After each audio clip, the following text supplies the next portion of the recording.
नमस्कार, आप सभी का डीजी स्कूल में स्वागत है। आज हम लोग कक्षा 7 का गणित जो 14वां चैप्टर है त्रिभुज एवं इसके गुण, इसके बारे में हम लोग पढ़ेंगे। हम लोग इसके पहले 2 वीडियो और हम लोग बना चुके हैं और अभी हम जो पढ़ेंगे वो पढ़ेंगे विशेष प्रकार के त्रिभुज। ठीक है, विशेष प्रकार के त्रिभुज जिसमें हम लोग समबाहु त्रिभुज, समद्विबाहु त्रिभुज, इसका गुण और त्रिभुज कब कब संभव है इसके बारे में हम लोग जानेंगे। तो हम लोग शुरू करते हैं। तो सबसे पहला है मेरा यहाँ पे समबाहु त्रिभुज। समबाहु त्रिभुज कहते किसको हैं? नाम से पता चलता है, सम मतलब होता है बराबर और बाहु मतलब भुजा। वैसा त्रिभुज जिसकी तीनों भुजाएं आपस में बराबर हों, तीनों भुजा आपस में बराबर हो। जैसे यहाँ पर हम ये त्रिभुज बनाए हुए हैं ए बी सी, तो ये भुजा ए बी बराबर बी सी बराबर ए सी। ठीक है, ए बी बराबर बी सी बराबर ए सी, तीनों भुजा आपस में बराबर होंगी और तीनों कोण आपस में बराबर होगा। मतलब कि कोण ए बराबर कोण बी बराबर कोण सी। तो जब तीनों बराबर होगा तो प्रत्येक कोण कितना कितना डिग्री का होगा? हम लोग को पता है कि तीनों कोणों का योग 180 डिग्री होता है। तो ये 60, ये 60, ये 60, 180 हो जाएगा। तो ये समबाहु त्रिभुज का ये 2 प्रॉपर्टीज हुआ कि तीनों भुजा आपस में बराबर होंगी, प्रत्येक कोण 60-60 डिग्री का होगा। समद्विबाहु त्रिभुज किसको बोलेंगे? इसके नाम से हम लोग को पता चलता है, सम मतलब बराबर, द्वि मतलब 2 और बाहु मतलब भुजा। वैसा त्रिभुज जिसमें कोई 2 भुजा आपस में बराबर होंगी। ठीक है, कोई भी 2 भुजा आपस में बराबर होगी और जो भुजा बराबर होगी उसके सामने का कोण बराबर होगा।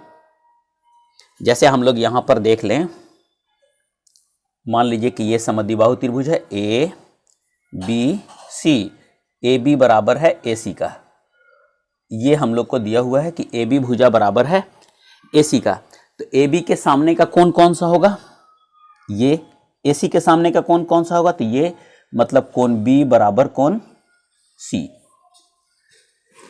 तो हम लोग यहां पर कह सकते हैं कि समद्विबाहु त्रिभुज के आधार पर के कोण बराबर होते हैं या सम्मुख भुजाओं के सामने के कोण आपस में बराबर होते हैं। यहां हम लोग देखें ए बी बराबर ए सी, तो ए बी के सामने का कोण सी और ए सी के सामने का कोण बी, इसलिए कोण बी बराबर कोण सी। ये एक प्रॉपर्टीज है कि त्रिभुज की 2 भुजाओं का योग तीसरी भुजा से बड़ा होता है। यदि ऐसा होगा तभी ये संभव है। जैसे हम लोग एक देखते हैं यहाँ पे कि ये मान लीजिए कि ये त्रिभुज है ए बी और सी, तो 2 भुजा बोला है, तो हम लोग यहाँ पे लिखते हैं ए बी एक भुजा और दूसरा भुजा बी सी। ये दोनों का योग तीसरी भुजा ए सी से बड़ी होगी, ये बड़ा का चिन्ह है ना। तो A B plus B C is greater than A C, मतलब ए बी और बी सी की का योग ए सी से बड़ा होना चाहिए। हम लोग इसको ऐसे भी समझ लें, मान लीजिए कि ये 3 है, ये 4 है, ये 5 है। तो हम लोग यदि इसको देखेंगे A B plus B C, तो 3 प्लस 4 बराबर कितना होगा? 7, और ए सी कितना है? 5। तो ये जो कि है 7 बड़ा है 5 से, मतलब ए बी, ठीक है, plus B C is greater than A C. ठीक है, अब हम लोग कोई दूसरा भुजा ले लेते हैं। हम लोग ये वाला को और ये वाला को जोड़ेंगे हम लोग। 4 प्लस 5 ये बड़ा है 3 से, 9 बड़ा है 3 से। ठीक है, इसके बाद हम लोग ये वाला और ये वाला को ले लेते हैं। 5 प्लस 3 बड़ा है, 5 प्लस 3 बड़ा है 4 से, 8 बड़ा है 4 से। कहने का मतलब है कोई भी भुजा लेंगे हम लोग तो कोई भी 2 भुजा का योग तीसरी भुजा से बड़ा होगा। यदि ये होगा तभी त्रिभुज संभव है, अन्यथा नहीं। क्या दी गई भुजाओं की मापों से त्रिभुज बनाना संभव है? हम लोग यहाँ पर यही चेक करेंगे कि कोई 2 भुजा का जोड़ तीसरा भुजा से बड़ा है कि नहीं है। तो हम लोग इसको चेक करते हैं। 3 प्लस 3 बराबर कितना है? 6। ये 2 भुजा हो गया ना। इसको देखेंगे कि तीसरा भुजा से बड़ा है कि नहीं। तो 6 बड़ा है 4 से, हो गया पहला केस। अब हम लोग ये वाला और ये वाला को लेते हैं। 3 प्लस 4, ठीक है, बराबर 7। ये इससे बड़ा है कि नहीं, तो 7 बड़ा है 3 से। ठीक है, 2 केस हो गया। अब हम लोग इसका तीसरा वाला भी ले लेते हैं, तो ये दोनों तो सेम होगा ना, इसलिए कि 3 3 है। तो ये लेकिन हम यहाँ पे करके दिखाते हैं। 4, ये सब सेंटीमीटर है ना, सब सेंटीमीटर है। तो 4 सेंटीमीटर प्लस 3 सेंटीमीटर बराबर 7 सेंटीमीटर, और 7 सेंटीमीटर बड़ा है 3 से। तो जब हम लोग देखें यहाँ पर 3 परिस्थिति हुआ, तीनों केस में हम लोग देखते हैं क्या है कि 2 भुजा का जोड़ तीसरी भुजा से बड़ा है। इसलिए हम लोग यहाँ पे लिखेंगे 2 भुजा का योग 2 भुजाओं का योग तीसरी भुजा से बड़ा है, तीसरी से बड़ा है, इसलिए त्रिभुज संभव है। पहला का हम लोग तीसरा क्वेश्चन को लिए हैं। यहां देखेंगे एक भुजा दिया हुआ है 4 सेंटीमीटर, दूसरा है 3 सेंटीमीटर, तीसरा है 7 सेंटीमीटर। अब हम लोग देखेंगे इसका तीनों केस को।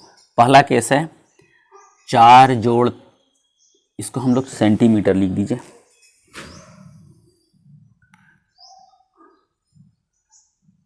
4 सेंटीमीटर जोड़ 3 सेंटीमीटर, ये कितना हो गया, बराबर 7 सेंटीमीटर। तो ये तीसरा भुजा के बराबर है ना, 7 सेंटीमीटर बराबर 7 सेंटीमीटर, पहला केस हो गया। दूसरा केस देखते हैं हम लोग। अब ये और ये को ले लेते हैं, 3 जोड़ 7 सेंटीमीटर, 3 सेंटीमीटर जोड़ 7 सेंटीमीटर बराबर 10 सेंटीमीटर। तो 10 सेंटीमीटर ये बड़ा है, ये दोनों को लिए थे हम लोग, तो इससे बड़ा है 4 सेंटीमीटर से। तीसरा केस लेंगे हम लोग, 4 सेंटीमीटर प्लस 7 सेंटीमीटर बराबर हो गया ये 11 सेंटीमीटर। तो 11 सेंटीमीटर बड़ा है 3 सेंटीमीटर से। तो हम लोग देखें क्या, ये 2 केस में तो संभव है, लेकिन तीसरे केस में संभव नहीं है, है ना। ये वाला जो है इस केस में संभव नहीं है। इसका मतलब कि ये त्रिभुज संभव नहीं है। यहां लिखते हैं हम लोग ना 4 सेंटीमीटर बराबर 3 सेंटीमीटर, तो ये बराबर नहीं है, इसलिए त्रिभुज संभव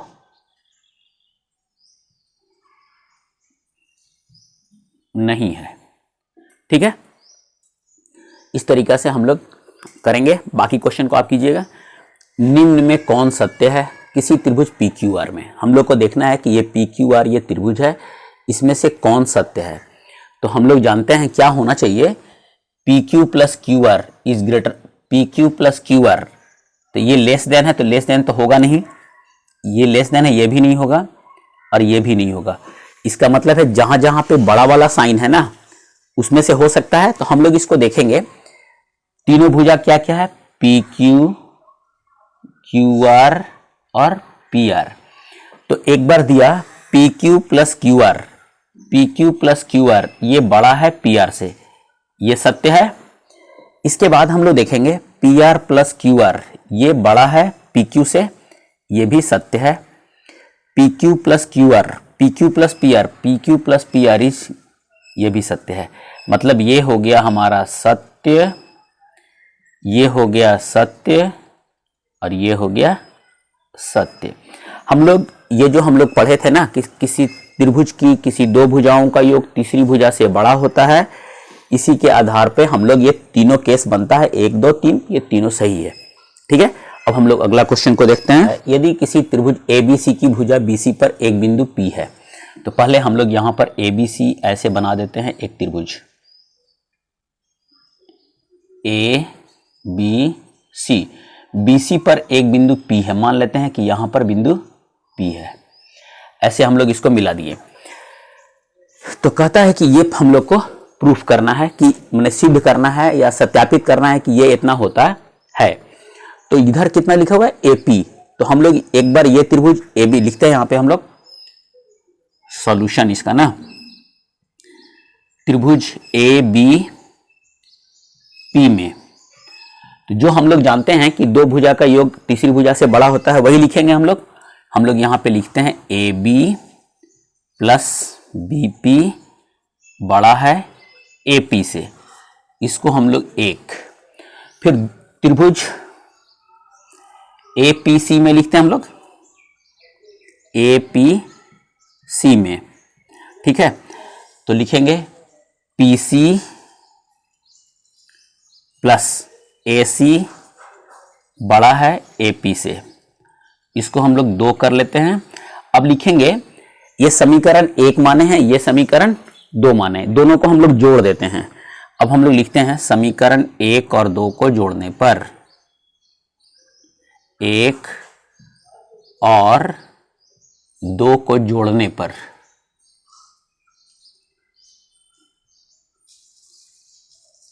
ठीक है, जोड़ते हैं हम लोग। तो A B plus B P, फिर इधर वाला जोड़ेंगे हम लोग plus P C plus A C, ये बड़ा का साइन है ना ये, तो A P plus A P, कितना ए पी 2AP हो गया। अब हम लोग देखेंगे ये B P plus P C के जगह पे क्या लिख सकते हैं हम लोग, बी सी लिखेंगे तो लिखते हैं A B plus B C plus A C, ये 2AP, यही सत्यापित करना था। यहां हो गया हमारा ये सत्यापित, ठीक है। तो हम लोग BP plus PC, BP plus PC के जगह लिखेंगे बीसी, तो ये दोनों के जगह पे लिख दिया BC, A B plus A C लिखा ही हुआ है, तो A B plus B C plus A C is greater than 2AP। यहाँ क्वेश्चन नंबर 4 कहता है कि ए बी सी डी एक चतुर्भुज है और क्या A B plus B C plus C D plus D A is less than, मैंने छोटा है 2AC प्लस बी डी से, यही क्वेश्चन पूछता है।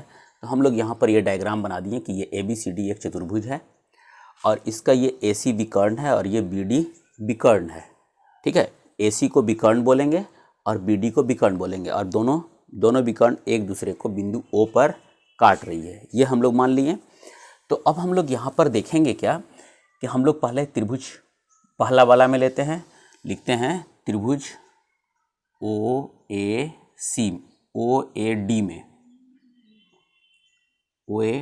में। तो हम लोग यहाँ पर देखेंगे OA प्लस OD, ठीक है। AD इज लेस, जस्ट उल्टा लिख रहे हैं, OA प्लस OD, क्लियर है। हम लोग जानते हैं कि त्रिभुज की दो भुजाओं का योग तीसरी भुजा से बड़ा होता है, तो तीसरी भुजा छोटी होगी दोनों भुजा के योग से, वही हम लिखे हैं कि AD is less then OA plus OD, मतलब AD छोटा है OA प्लस OD से, इसको हम लोग इक्वेशन 1। सेम इसी तरह से इस ट्रायंगल में लेंगे हम लोग, ठीक है। तो यहाँ AB, ये छोटा का चिन्ह दे देंगे हम लोग, OA प्लस OB, ये इक्वेशन 2 मान लेते हैं। इसके बाद ये तीसरा में ले लेंगे हम लोग त्रिभुज OBC में, सेम चलेगा, BC छोटा है OB प्लस OC से, इसको 3 मान लिए। अब ये बचा मेरा चौथा, लिखेंगे त्रिभुज OCD में, ठीक है। CD लेस देन, CD छोटा है OC प्लस OD से, ये चौथा हो गया। अब क्या करेंगे हम लोग, 1 प्लस 2 प्लस 3 प्लस 4, ये चारों को हम लोग जोड़ेंगे। तो हम लोग यहाँ पर लिखेंगे समीकरण 1, 2, 3 तथा 4 को जोड़ने पर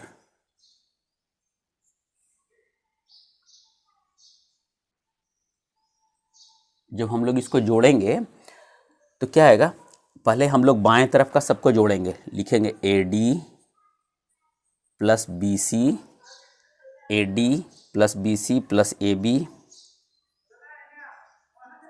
प्लस CD, देखिए AD AB BC CD, ये चारों जोड़ दिए हम लोग। बीच में हम लोग छोटा का चिन्ह देंगे हम लोग, O A plus O D plus O A plus O B plus O B plus O C plus O C plus O D A B plus B C plus C D plus इसको हम लोग D A लिख देते हैं, A D को उलट देते हैं, डी ए कर देते हैं, less than O A plus O ए कितना लिखेंगे 2OA। फिर दिखेंगे OD और ये OD, तो 2OD होगा 2OD प्लस फिर ये OD हो गया, अब OB और ये OB 2OB plus OC plus OC 2OC। अब इसको हम लोग क्या करते हैं, इसको हम लोग लिखेंगे, इधर लिखते हैं AB plus BC plus CD plus DA less than. अब हम लोग यहाँ पर देखेंगे OA और OC 2OA और 2OC, तो हम लोग 2 को बाहर कर देंगे, OA प्लस OC फिर प्लस, ठीक है, OD 2 OD प्लस OB, इसको एक साथ कर देते हैं हम लोग। तो फिर लिखेंगे AB plus BC plus CD plus DA is less then 2। देखिए यहाँ भी 2 है, यहाँ भी 2 है, इसको हम लोग अलग कर लेते हैं। OA plus OC, OA plus OC, इसको क्या लिखेंगे हम लोग AC लिख सकते हैं, तो इसके जगह पे हम लोग लिख दिए AC प्लस OD और OB। देखिए OD प्लस OB क्या लिखेंगे BD, ये हो गया हम लोग का। तो पूछा था ABCD एक चतुर्भुज है, क्या ये संभव है, तो हम लोग लिखेंगे कि हाँ, इसलिए AB plus BC plus CD plus DA less than 2 AC plus BD। ठीक, अभी हम लोग पढ़ेंगे समकोण त्रिभुज में पाइथागोरस का गुण। तो ये पाइथागोरस एक यूनानी दार्शनिक थे, यूनान के रहने वाले थे। इन्होंने बताया कि समकोण त्रिभुज के भुजाओं के बीच में एक संबंध होता है, उसी को हम लोग बोलते हैं पाइथागोरस का नियम या पाइथागोरस का थ्योरम भी कहते हैं। जैसे हम लोग इसको देखेंगे, ये समकोण त्रिभुज है, समकोण त्रिभुज में एक समकोण त्रिभुज है, इसमें कोण B बराबर है 90 डिग्री। 90 डिग्री के सामने के भुजा को हम लोग कर्ण कहते हैं और अन्य दो भुजाओं को हम लोग पाद बोलते हैं। ठीक है, तो ये भी मेरा ये पाद है, मतलब ये लेक्स हो गया, ये लेक्स हो गया। ठीक, तो ये जो पाइथागोरस जो यूनानी दार्शनिक थे, वो इसके बीच में इनके भुजाओं के, समकोण त्रिभुज के भुजाओं के बीच में एक संबंध स्थापित किए। उस संबंध को हम लोग लिखते हैं, ये जो कर्ण होता है, कर्ण का स्क्वायर ये बराबर होगा अन्य दो भुजाओं के, मतलब इसके पाद का स्क्वायर प्लस इसके पाद का स्क्वायर। कर्ण का स्क्वायर बराबर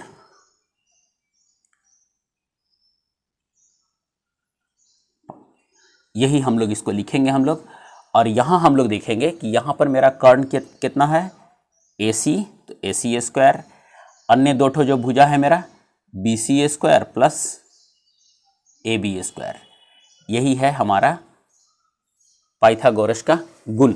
मतलब हम लोग अभी स्टार्ट करने जा रहे हैं प्रश्नावली 14.4। इसका पहला क्वेश्चन कहता है रिक्त स्थानों को भरें। तो इसमें कह रहा है किसी समकोण त्रिभुज में, ठीक है, पहला यही है कि किसी समकोण त्रिभुज में कर्ण का स्क्वायर क्या होता है, तो हम लोग इसी को लिखेंगे, कर्ण स्क्वायर बराबर पाद स्क्वायर प्लस पाद स्क्वायर या leg square plus leg square. ठीक है, अब इसके बाद कहता है कि 90 डिग्री के समकोण के सामने की भुजा को क्या कहते हैं, तो समकोण के सामने की भुजा को क्या कहते हैं, कर्ण।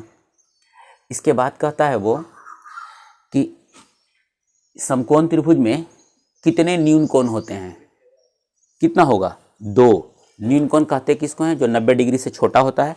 तो जब एक कोण मेरा ये 90 डिग्री हो गया, तो ये न्यून कोण है और ये भी न्यून कोण होगा।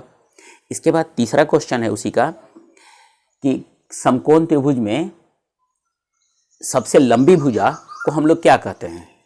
तो सबसे लंबी भुजा को हम लोग कर्ण कहते हैं, सबसे बड़ी भुजा कर्ण होगी।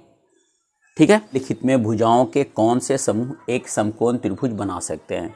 तो समकोण त्रिभुज बनाने के लिए जो सबसे बड़ी भुजा होगी उसका स्क्वायर अन्य दो भुजाओं के स्क्वायर के योग के बराबर होगा। तो हम लोग यहाँ पर देखेंगे पहला वाला में सबसे बड़ी भुजा कौन है? तो सबसे बड़ी भुजा है 5। तो सबसे बड़ी भुजा को हम लोग लिखेंगे, सबसे पहले हम लोग लिखें सबसे बड़ी भुजा बराबर 5 सेंटीमीटर। ठीक है, तो हम लोग जानते हैं कि समकोण त्रिभुज में क्या होना चाहिए, इसको हम लोग बोलेंगे कर्ण।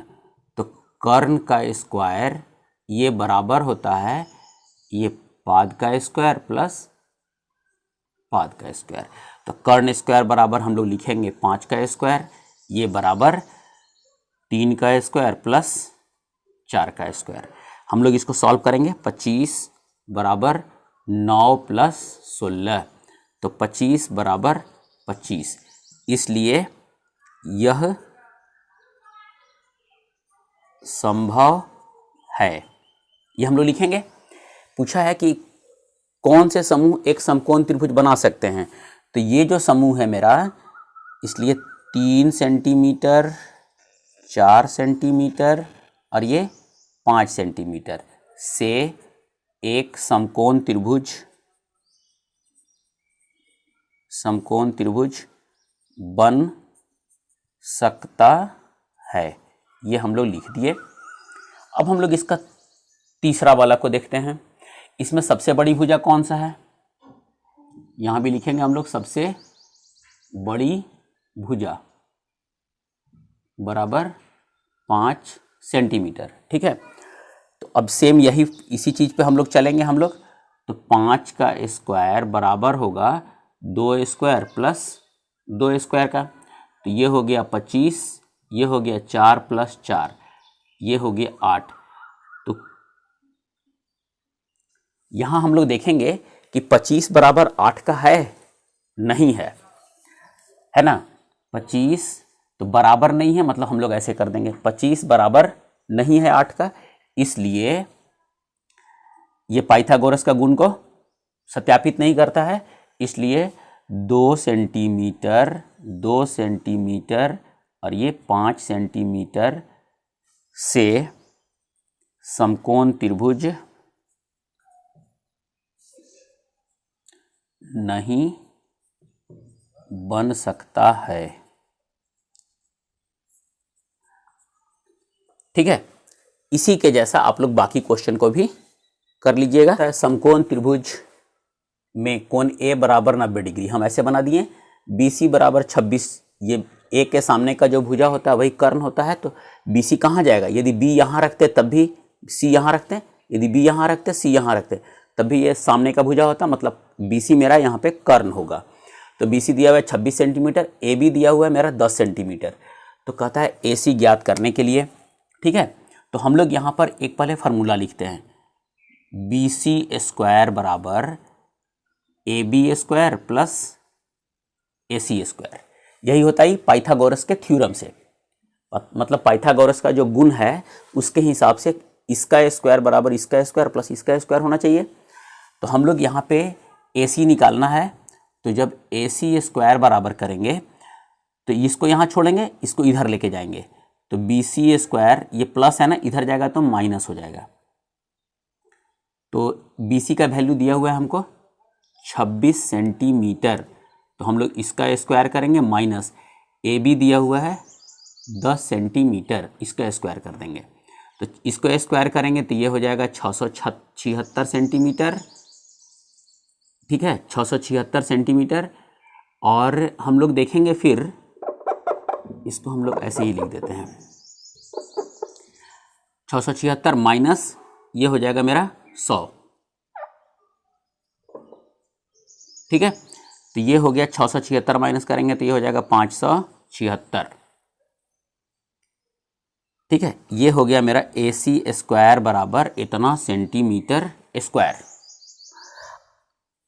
AC स्क्वायर बराबर है, अब AC जब निकालेंगे हम लोग तो इसको हम लोग अंडर रूट करेंगे 576 सेंटीमीटर स्क्वायर। तो ये हो जाएगा हमारा 576 का जब हम लोग वर्गमूल निकालेंगे तो ये आ जाएगा 24 सेंटीमीटर। ठीक है, इसी ये जो मेरा है ये हम जो लिखे हैं इसी आधार पे यदि AB बोलेगा तो AB यहाँ लिख देते हैं हम लोग। ठीक है, बाकी इसमें से माइनस कर लेंगे। तो इसी आधार पे हम लोग क्वेश्चन नंबर 4 को भी बनाएंगे और क्वेश्चन नंबर 5 को भी बनाएंगे। हम लोग इसका हम लोग एक फार्मूला और लिख सकते हैं, कर्ण बराबर आधार स्क्वायर प्लस लंब स्क्वायर। ठीक है, ये आधार है, आधार स्क्वायर प्लस लंब स्क्वायर, और आधार यदि निकालना हो तो कर्ण स्क्वायर माइनस लंब का स्क्वायर कर देंगे। सेम उसी तरीका से यदि लंब निकालना होगा तो क्या करेंगे हम लोग, कर्ण स्क्वायर माइनस आधार स्क्वायर कर लेंगे हम लोग। ठीक है, मतलब ये इसको आधार मान लेंगे, नीचे है इसलिए, और इसको हम लोग लंब मान लेंगे। ठीक है, इस तरीका से हम लोग इसके क्वेश्चन को सॉल्व कर लेंगे। और यदि आपको अच्छा लगा हो तो प्लीज़ लाइक और शेयर ज़रूर कीजिएगा। पूरा वीडियो देखने के लिए बहुत बहुत धन्यवाद।